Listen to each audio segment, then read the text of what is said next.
Hello! I posted this bracelet on TikTok and a few people asked for a tutorial, so here we go. I use 2.8mm beads for the chain and 2mm beads for the waves. 0.3mm cord, like always, also 2 jump rings and 1 snap hook, but of course you can also make the bracelet without. But if you do, of course pliers will be helpful. Let's start by open 1 jump ring. Put it aside for a second and place 1 bead in the middle of your cord. Now push your jump ring through the bead. To make the chain, you have to cross the ends of your cord through every single bead, like this.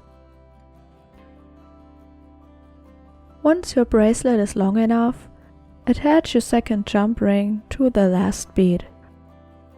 From here we only need one side of the cord, so I take the other one and make 2 tight knots on the side of the bracelet.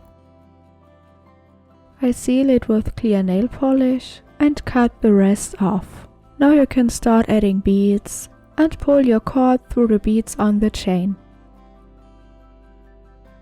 It's your choice if you like to make it even or uneven. When you're done, make your knots and secure them. Also, don't forget to add your snap hook. And these are the finished bracelets. I hope this video was helpful to you. If you have any questions, let me know in the comments. Follow me if you like. Have a nice day. See you next time.